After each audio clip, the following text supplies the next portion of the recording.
Today we're going to do the rails.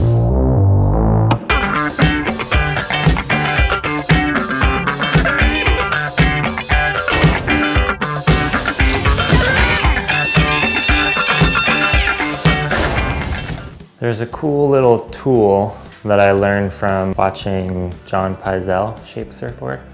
And it's just like a square piece of foam. It's just a cutoff from something. And it's got these holes in it right here. And then if you measure, from this is where it would touch. You can see there 2 inches and 4 inches. That's the 2-inch one and that's the 4-inch one. And basically you just put your pencil in there like that. Put it against the rail like that, and you draw it out. I used to go all the way up to the nose and down, but I don't really do that anymore because you're not gonna foil this over to the rail that much, so you don't really need it. This is really just for foiling when you're working your way out.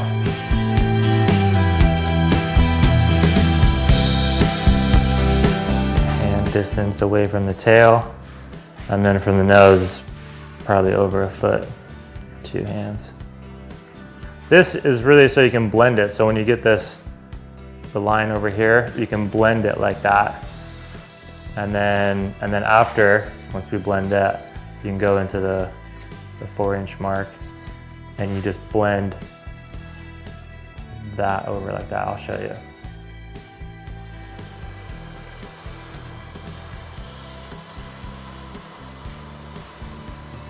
This side measurement here, there's a couple factors. It's one, how thick is the board? When I first started, I used to make this really thin and then I left the center of the board thick.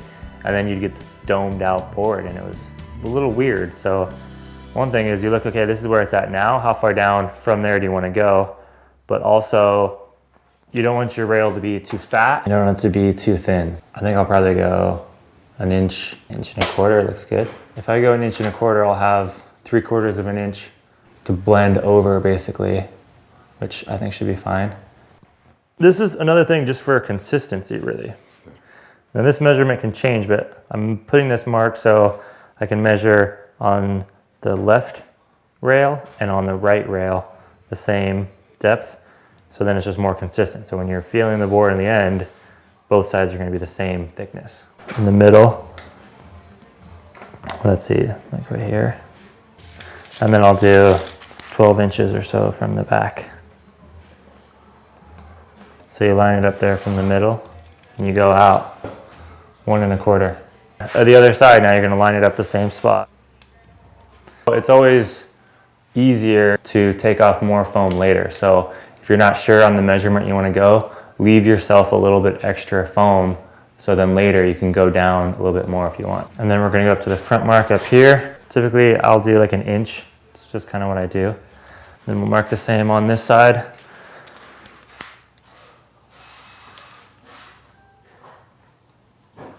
And then in the tail, I'd like to do the same as the front.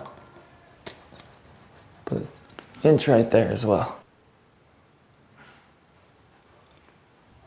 Now let's get to planing. Some people don't do this with the electric planer, especially if you're doing EPS. You'll typically just use you can use a Surform. It really depends on how much you're taking off. The electric planer allows you to take off more faster. There's definitely a learning curve when you get to the electric planer, so you have to be careful with that. You just want to check and see how it feels.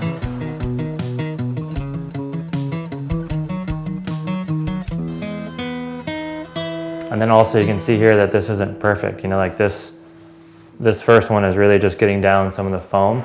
So now we're gonna do the 4-inch marks. We're gonna use this tool that you just made from scrap foam.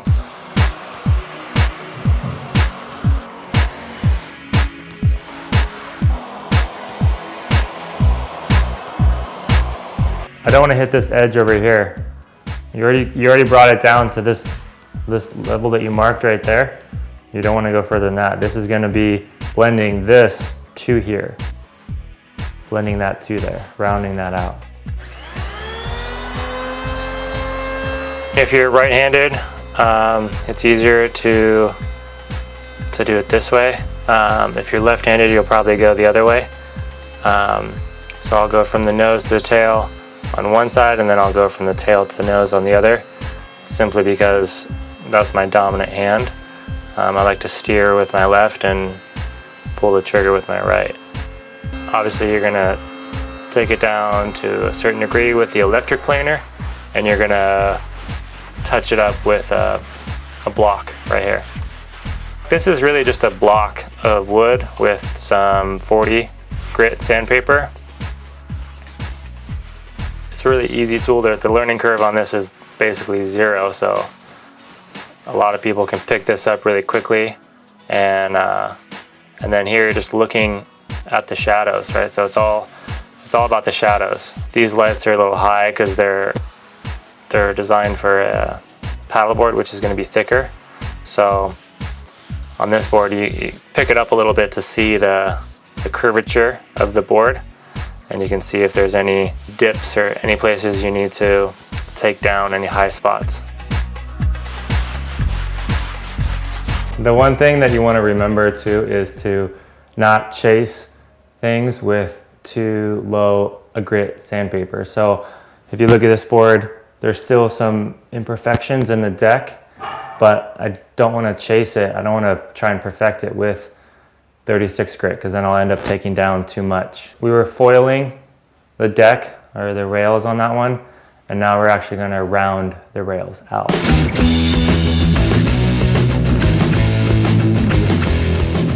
When you're rounding out the rails, if you're doing a down rail, or just the way I usually do it is, I'll take a little bit more off the top, like this. And then right around here, you're not gonna hit at all. Think in your mind of drawing a pencil line along one point of the rail, wherever that is, and that point you're not gonna hit at all. If you do, that means that the outline of your board is gonna change. Some people do draw the line out visually so they can see it, but I just keep it in my head. And this is my imaginary line right here. The other thing when you're doing the rails is you wanna know where your fins are gonna go, roughly, so that you can keep that hard edge in front of your fins. Typically, you're gonna have that hard edge either right at the fins, which I've seen a lot of guys do, or in front of the fins. And remember, that hard edge is for sliding. So I've done a board one time where I brought the hard edge pretty far up, and it was interesting because it would hold, and then it would release, and it would release a lot.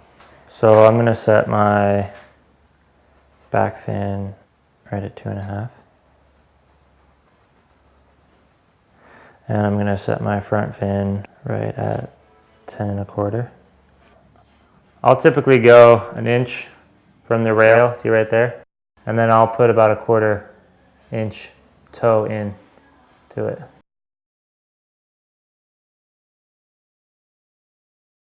And typically, you go like that much hard edge. Like that. I'm just gonna use this as a reference. And then I'll blend it a little bit, but right around there.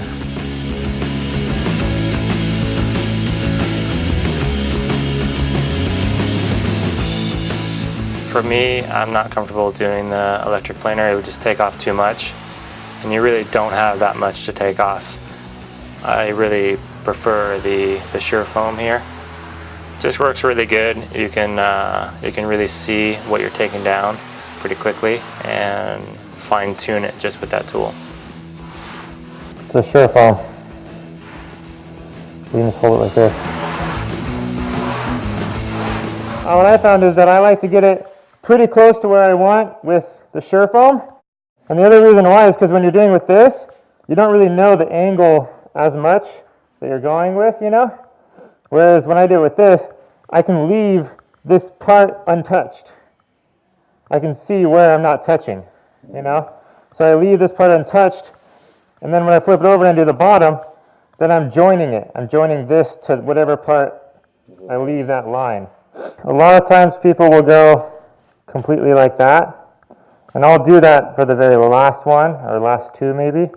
But I still like to go top half and then bottom half, just so I know where it's meeting, where is the middle exactly. It's technically a sandpaper for drywall. Typically is what it came from, a drywall sheet. And when I was first learning, yeah, the person who taught me, that's what they did. They did the whole rail basically with that. And I think you did about, counted each side, you would do 20 on each side, and then you'd flip it over and do 20 on the other side. To me, I just don't think it's as consistent. Some shapers leave this edge really, really hard. A lot of times it's a shaper who doesn't do his own glassing. The reason is because when you glass it, if it's a complete 90 degree, the fiberglass isn't going to fold over as well. If you give it just a little bit of a, hit it once or twice maybe with the sandpaper, it will allow the glass, the cloth, to fold over it better, and it'll be stronger in the end. And then you just build up the rest of that edge with the resin, which is really easy with some tape. In the end, you'll end up with a really sharp, hard rail because you build it up with that resin. And it's a tiny build up. I mean, you're not building it up that much. But right here, you can see I'm taking that down just a tad, just so the cloth will wrap over it.